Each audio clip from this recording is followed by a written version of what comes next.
Okay. Hi. Hello everyone. So welcome to Bioeconomy's Tab Community Call. So this is April month edition. Today is April 11th. So we have very interesting topics to cover today. And the objective of these calls is to have more direct discussions with our developers who are building on Bioeconomy stack. So I'll briefly introduce the members on this call. We are joined by our product team, Nuno, Shruti, and Graham. We are also joined by our developers, Yash and Ankur, who will be presenting on the tech topics, which we'll see in the following slide. So let's dive into the agenda for today's call. So we'll start with Protodank Sharding and its improvements, and we'll see how it can help increase the transaction throughput and reduce the transaction fee. Following that, we'll have Yash from our infra team presenting on the new gas estimation SDK, and we'll understand that how using this SDK, you can easily estimate gas for the ERC 4337 transactions. Following that, we'll have developer spotlight with one of our developers, Alvaro, who will be presenting on session module integration. We'll have the product updates, which will be covered by our product team. So you'll get an idea of what's upcoming. And we will open the floor for a Q&A following that. So you can ask any questions. Even during the call, if you have any question, you can ask it in the chat. We'll try to answer that. And we'll have a feedback and suggestions time as well. If you have any feedback on what we can improve during these calls and any other suggestion for the topics to be covered. And also, I wanted to announce the addition of our GitHub discussions. So you can discuss or you can raise any issues that you are facing in the GitHub discussions. You can find it in the Bioeconomy GitHub page, or you can also find it in the docs as well. So let's start our today's call. I'll hand it over to Ankur. Yep. Thanks a lot for having me. So I'll be giving a brief overview of what Protodank Sharding is. Taking a step back, Protodank Sharding was improvement introduced in the recent Denkan upgrade. So Denkan was a pretty major hard fork in Ethereum. It introduced quite a lot of changes, both on the consensus layer as well as on the execution layer. We had quite a lot of new opcodes, lots of really nice things on the Solidity front, but obviously the biggest and the best upgrade introduced by this was Protodank Sharding. Proto coming from Proto Lambda and Dank coming from Mr. Tank.Face, the authors of this EIP. So what exactly is even sharding, right? Even before describing that, I would maybe like to talk about the problem that it's trying to solve a bit. So the problem is that, even if you use a layer 2 solution, at least previous to the upgrade going live, the transactions were still pretty expensive, right? Like transactions on Optimism and Arbitrum used to take something over an order of $1. Now, for some of us coming from like Ethereum L1, these prices might seem cheap, but for someone who is just being onboarded to Web3, this is still a pretty expensive transaction, right? So we were trying to figure out how to reduce this cost. And what we found out was that when we did a breakdown of the cost involved when doing a transaction on these L2s, specifically on optimistic rollups and to some extent on ZK rollups, what we found out that we can divide the cost into two distinct sections. The cost of execution, which is the actual execution of the logic inside the transaction, and the cost of posting data to the settlement layer for post verification, right? And what we found out that the L1 settlement fee was the major component of these transactions. And typically it would take up anywhere between 95 to 99% of the total cost. And that is how we kind of started to think, okay, how can we improve this cost? And we started to focus our efforts on optimizing this. The way this would work previous to Denkan is that all of this L1 settlement data would be posted into what we call L1 call data. So call data is nothing but just a way for Ethereum to record the transaction parameters of a transaction. But this is the cheapest way to store data on Ethereum previous to this upgrade. And this is why this was also used to actually store this data previously. Now coming to how we actually improve this in Dank sharding. So please go to the next slide. The problem with L1 call data is that while it is actually the cheapest storage area in Ethereum outside of blobs that were introduced, it is something which is not exactly optimized for the use case that is required, or the constraints that are faced by the L1 data. So what we thought was, let's introduce another storage area which is optimized specifically for the constraints under which the L1 data behaves, right? Now, what are these constraints? What are the trade-offs that we can make? The first thing that we want to note that L1 call data is permanent. When you post any data into the call data, Ethereum nodes are required to hold that data till infinity, right?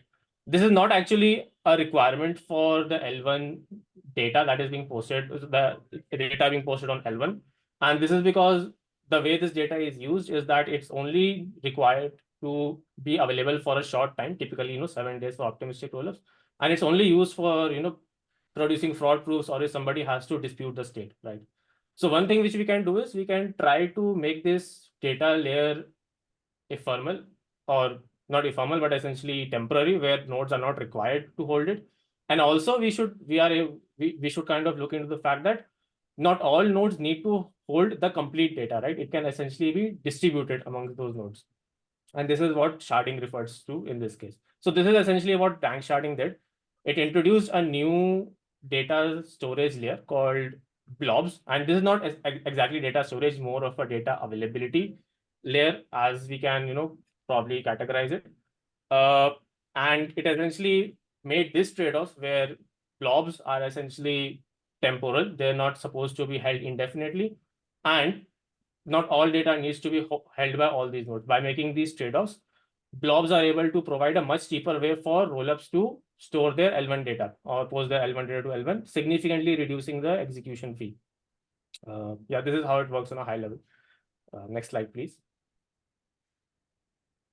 Yeah, so Protodank sharding significant features were, significant reduction in fee on layer 2 solutions because the cost of posting data on L1 was decreased a lot. And it is a stepping stone for full Dank sharding. So what do I mean by that? So Protodank sharding is essentially not a full implementation of Dank sharding.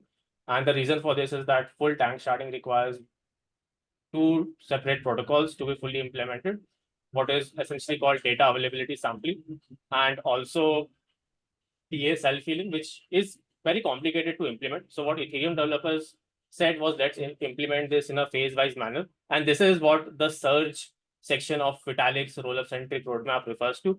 So we're kind of in the middle of the surge in this case, where we have like a 4.8.4 implementation, and we have basic rollup scaling enabled by Protodank sharding. But once full data availability sampling and DA self-healing goes live in the future, then we'll have full rollup scaling. And we also would want to have like quantum safety, because the current proposed solution, which is used by data availability sampling or even DA layers, it typically uses something like KZG, which is not quantum safe. It's not really a problem today, but it's something nice to have for future proofing.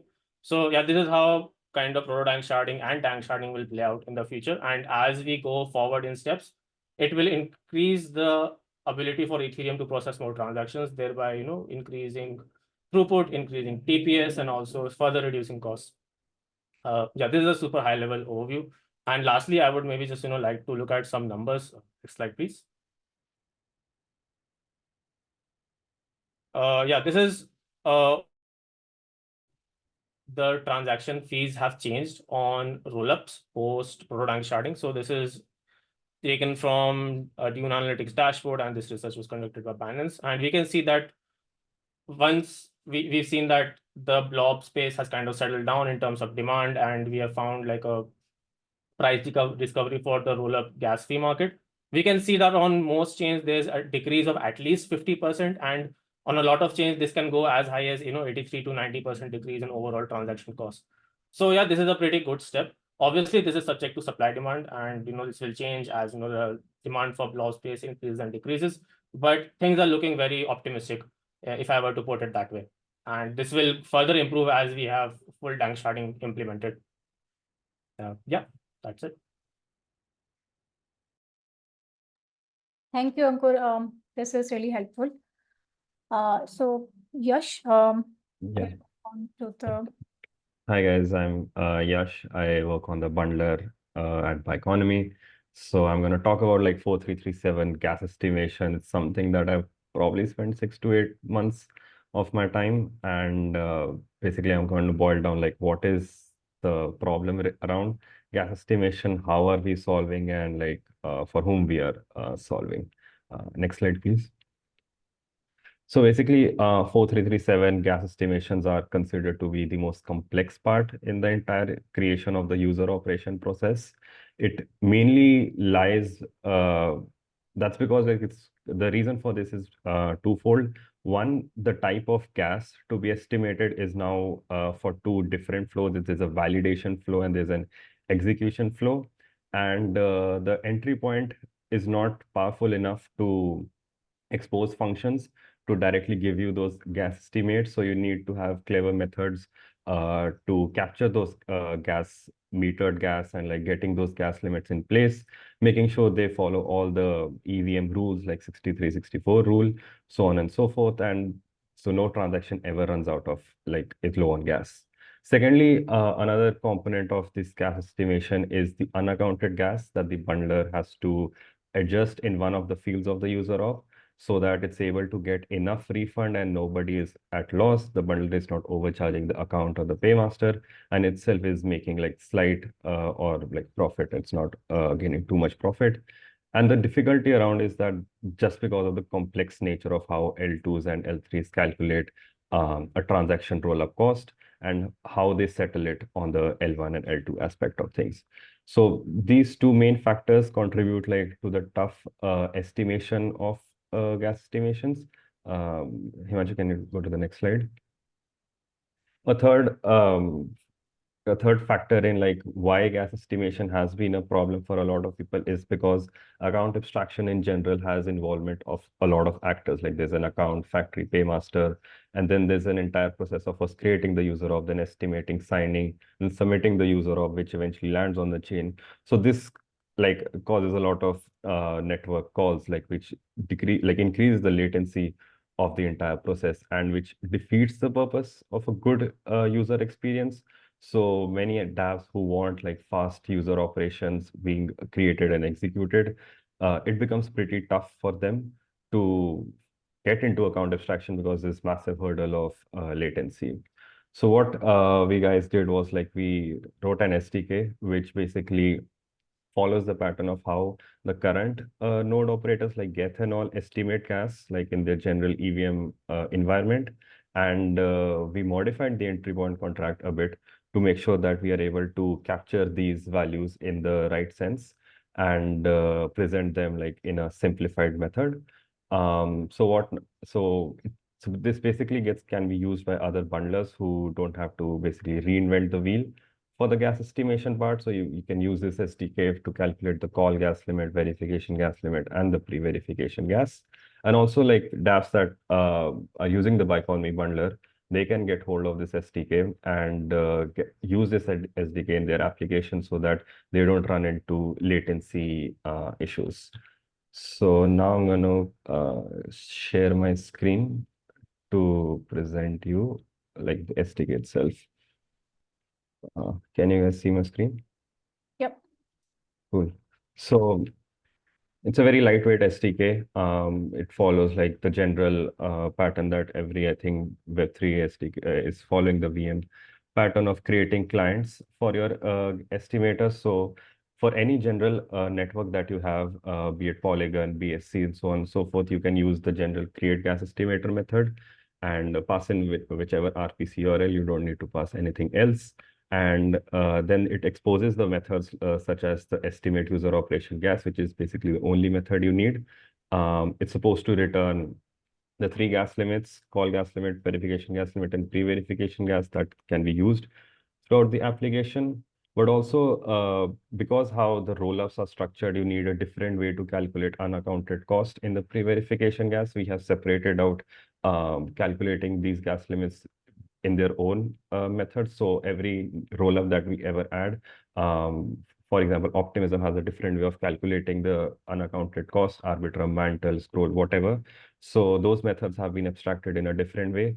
The interface remains same, and we have also exposed each method individually. Like if you want to individually calculate the call gas limit or the verification gas limit or the pre-verification gas, that remains. And also the ERC has now introduces this concept of allowing state override set, which is something very similar to what ETH call state overrides are. So any user can pass on the state override set while estimating, and they can use this estimation package. Yeah, that's mostly it. So this will be working for the chains being supported by economy stack. Yeah, anybody can open a PR on this, and they can add the supported chain. If it's not a roll up, if it's a direct L1, they can just directly use the gas estimator method, the gas estimator client and their methods. But some specific roll-ups have specific way of calculating this transaction fee. So for that, a client has to be created, and it's a public good. It's anybody can open a PR on this and use this package. Okay. Just one more question, Yash. Like, who can this be helpful for? Yeah, so this can be helpful for other infra providers, other people building their bundlers, so they don't have to worry about estimating the gas on their end. Just like how ethers or VM, like they give you this option to pass an RPC URL, and they can estimate the gas on their end by calling any RPC all behind it. And also for other dApp developers who don't want to who want a high frequency network calls. So they don't need to again and again call our bundler to get the gas estimations. They basically reduce this latency by doing these estimations on their end. Got it. That's pretty interesting. Thank you so much, Yash. You can also find it on the Bioeconomy official docs as well, on how to integrate this new SDK. So now we'll move on to our next section, Developer Spotlight. So I'll request Alvaro to start on the session module integration. Yeah, hello everyone. So thank you first of all for the invitation, for having me here.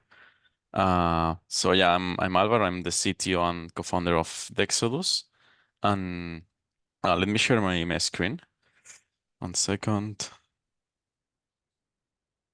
Okay.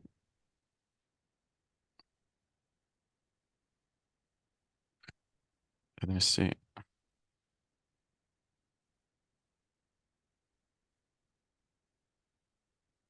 Okay, can you see the screen? Yeah. Okay, cool. So yeah, we are building Dexodus, that is a perpetual decentralized exchange with integrated copy trading. We are currently on testnet on Arbitrum Sepolia with more than 10K unique wallets connected and trading on the platform. So I'm going to now change to the code, and we're going to see what is what we're building to achieve like an experience that is more similar for the user to what he feels when he uses a centralized exchange. So the idea here is that we are using Bioeconomy for two main reasons.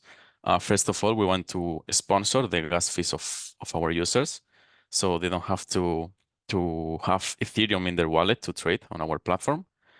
And the second thing is that we are using the Bioeconomy session key modules. So the user only has to sign once, and then we enable the one-click trading experience. So he can keep trading on the platform without MetaMask popping again, or on the mobile phone switching applications to sign, etc. So that's what we are doing. I think you are able to see the code now, right? Okay, so I will just go with a quick overview of the code and how we do it. I have to say that we migrated to the SDK version 4 because we started with the version 3, and I have to say that the process was like quite simple. So we also reduced the amount of code that we have. So if anyone is still on the version 3, I want to encourage them to migrate to the version 4. I think it's a good improvement. So yeah, let's go and see that.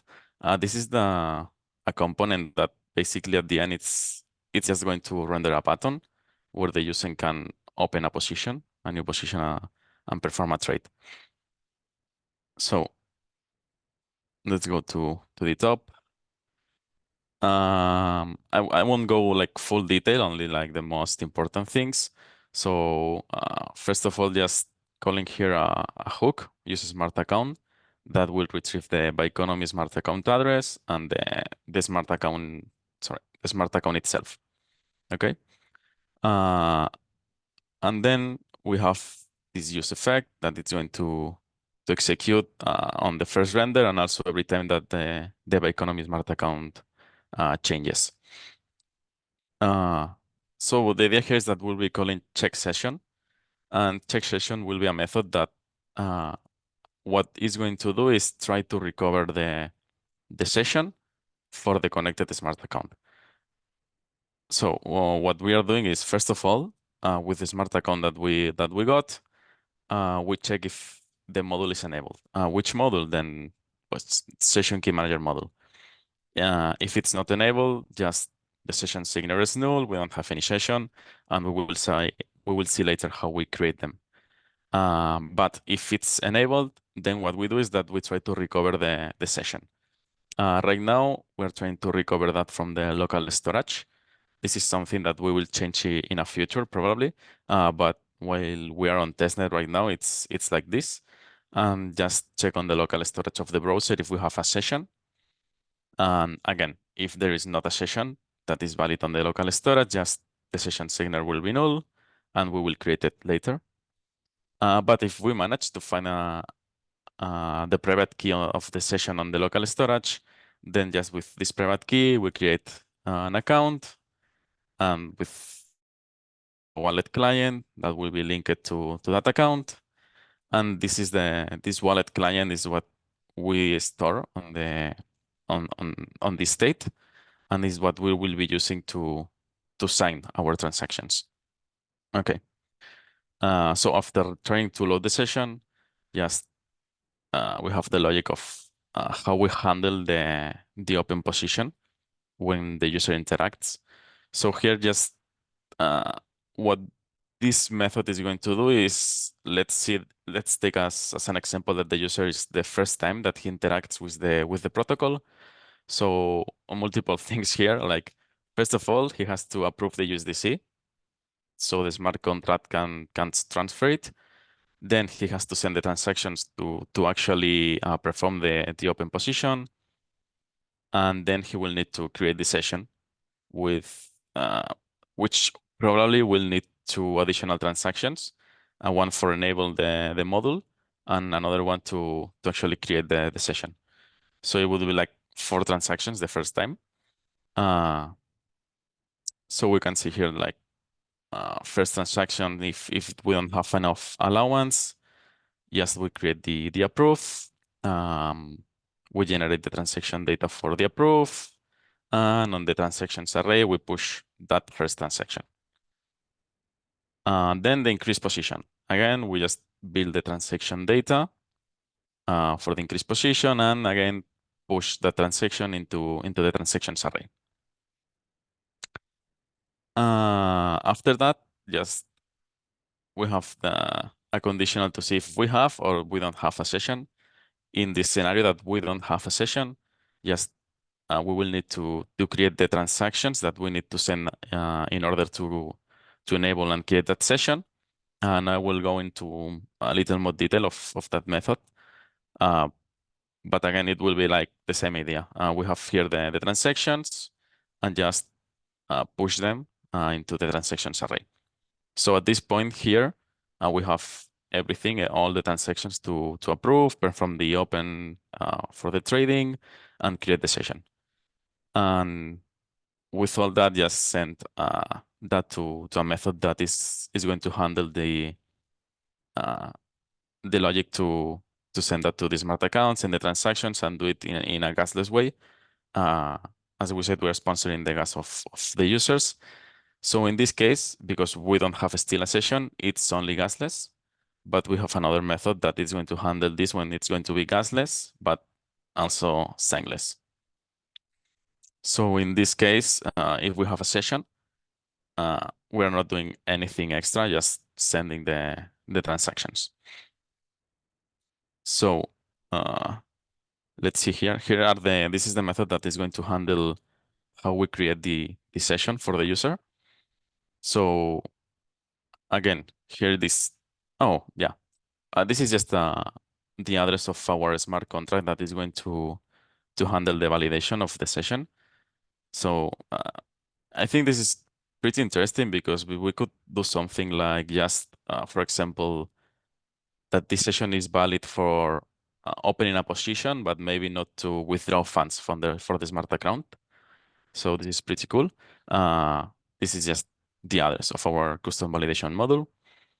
And then to actually create the session, what we need to do is get a random private key. So we are creating a random wallet with ethers. From that random wallet, we are storing the public address here, and we are using also the private key. The private key is stored, as I said, on the local storage of the browser, and yeah, we store it that, and the public key that we will use later. So with that data stored, what we need to do is here simply indicate the Byconomy smart account address that we want to create the session for. So just calling create session key manager module, and just calling create session data with the specified parameters that we want. In this case, this is for specifying an expiration date with 0, meaning that it will never expire, the session. So what could happen is that you delete your local storage of the browser, or you change browser or change to another PC or whatever, and then your session could be invalid, but not because it has a time when it expires. Again, this is because we're on testnet, but we will probably change that also in the future. And the other thing that we need is just the random wallet that we just created, the public key here and the private key here. And this again will generate the transaction data that we need to enable and create the session. And we store it here because before we actually create the session, we have to do first another validation that it's going to be, again, check if the module is enabled for this smart account, if the session key manager module is enabled. If it's not enabled, we have to also create a transaction to enable it. So here we get the transaction, we push this transaction into the array, and then finally we push the other transaction for this one that we saved here, also to the transaction array. So we have both transactions, the one to actually create the session and the one to enable the module if it's not. And once we have everything here, it's very simple. Just again, save it on the transactions array, and once we have it, send gasless sponsor transaction. That it's pretty straightforward with the version 4 of the SDK. Here, what we are doing is an extra step that is just to be sure that the validation module that we are using is not with session keys, because as we said, we still don't have the session key active. So just using the default one. And we set this as the active one, and then just send the transactions. And the funny thing here is that because Byconomy allow us to batch transactions, even we are sending 4 transactions, we are just sending it once, and it will be only a 1 sign on the MetaMask, and that's all. So it will be like signing once for 4 transactions and then never signing again, because the session will be already created. So that's, I think it's building a quite good user experience. And the other thing that we can see is this other method that is going to do the gasless transaction and also signless. So this would be in the scenario that we already have the session created. So here just again our custom validation module address that we saw before.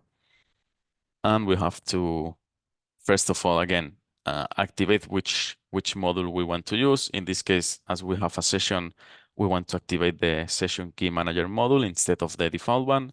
So we create that and set this module as the active, and then send in the transaction. In this case, before, I think I didn't show it, but before we were just sending the paymaster service data. You're saying that we want to use the paymaster and we want to use it on the sponsored mode, which means that we will be paying the gas fees from a gas tank that we have. And now in this other call, where we want to use the sessions, just add these parameters, which is the session signer. That is the session signer that we recover from the local storage of the browser, and the custom session validation module. And that's it. It's pretty simple. And with this, just send the transaction and wait for it. So I can briefly show how everything looks when we try to do something. So for example, here just opening a trade on Ethereum with 50 USDC of collateral. We're going too long. And the first time we have to open, and it says on the button, init a session. I don't know if you were able to look at the MetaMask that just pop up, but just going to sign, the transaction is sent, and just let's wait for the confirmation, okay? So we have here the operation on Ethereum, and let's say that we want to do whatever more on the protocol. For example, close this link position. So we had to the close button, all the position, and when we hit the close button, it won't pop up anything because the session is already created. So we already sent the transaction, and now we are waiting. That's it. So it makes the experience like, I think it's pretty close to what a user can feel on a centralized exchange, and it's pretty cool.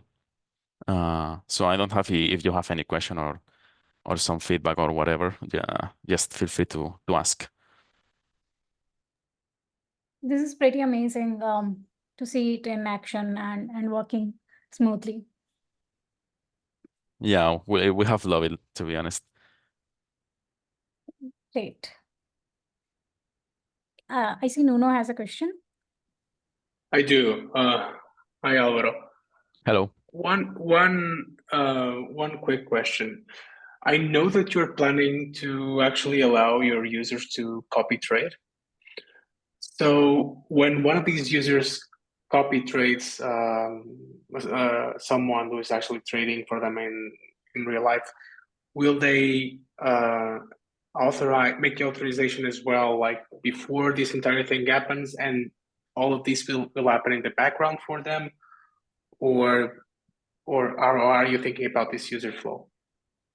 Yeah, for the copy trading, what is going to happen is that what could be the master trader will allow the people to copy them, and then you can like subscribe to that master trader, and the flow it will be like, it won't change a lot. So the master trader will be executing trades on this front end, and when he do, all the subscribers that he has are going to also execute these transactions, but it's going to be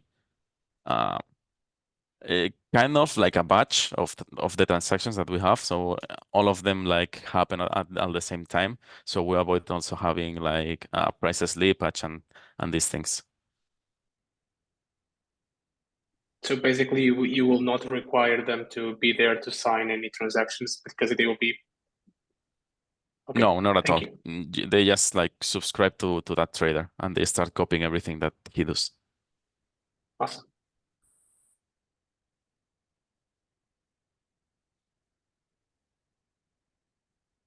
Amazing. So I'll reshare my screen. Oh, there's another question. Hey. Uh, Yes, this is a super cool demo, and I'm really glad you enjoyed the new SDK. Joe and Gabby put in a ton of work. So glad to see it's being used and being appreciated.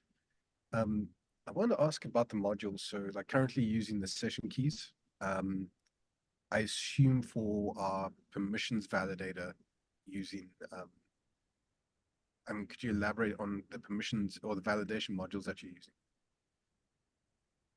Oh, so you're asking for the validation module that let me see. For this module, right? That is going to validate That's correct, yeah. the session. Okay, so this module we have to still work more on it because right now is that it's accepting every like transaction that is coming to the futures contract. That is the one that is handling all the opening and closing of the positions. But to be honest, this is something that for a security perspective, we have to, and we want to work more on it. So make it or as restrictive as possible. So the session can only be used for what it's intended for. I recommend the ABI SVM. That should make it as I guess as easy on you as possible. ABI, okay. Yeah, I'll send through the docs.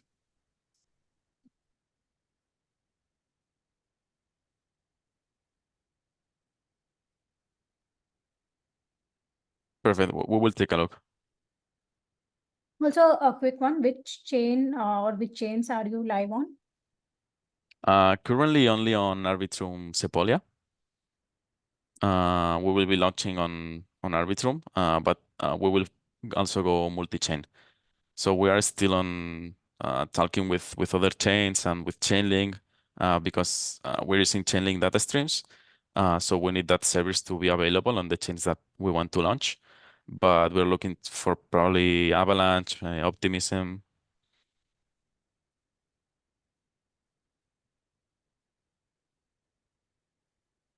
Got it. Any other question from anyone?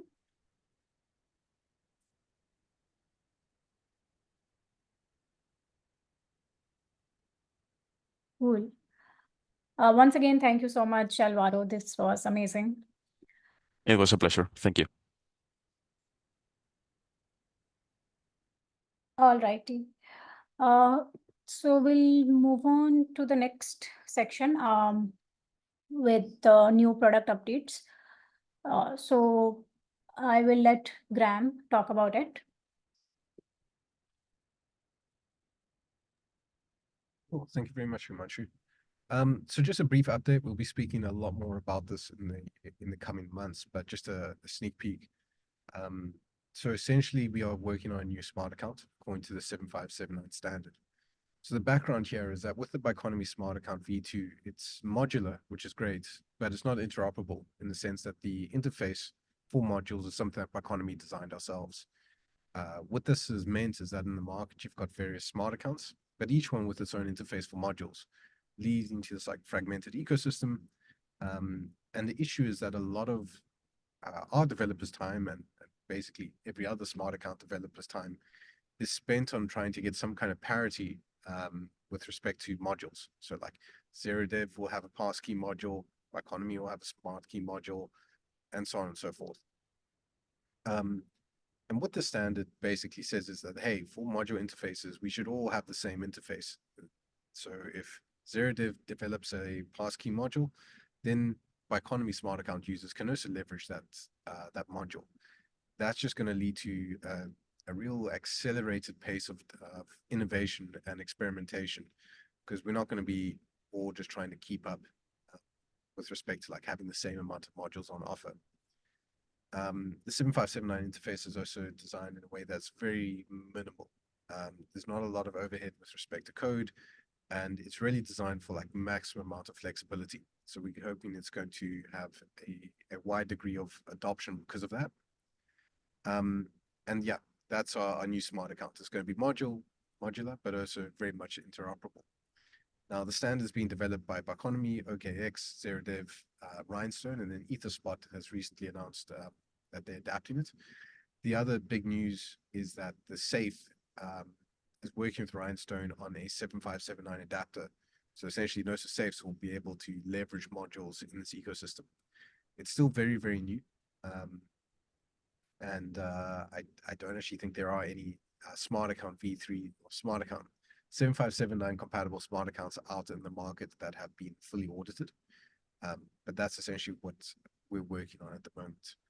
Timelines for this, we would expect to have a fully audited version before the end of this quarter. So looking at our internal deadlines are looking at end of May, early June to have an audited version of the smart account out there. So yeah, this is just very much a sneak peek. We'll be speaking a lot more about this in coming community calls. Great. Thank you, Graham. Looking forward to it, definitely.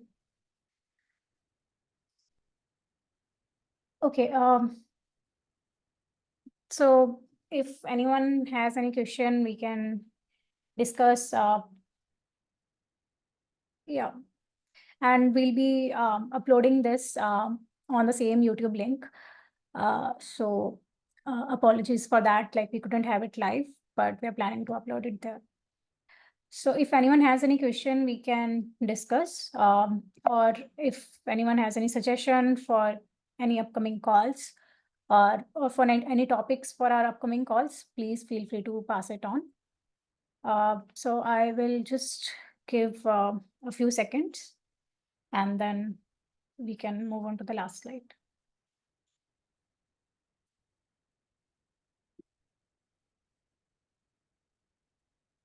Oh, and if anybody wants to add anything, feel free to.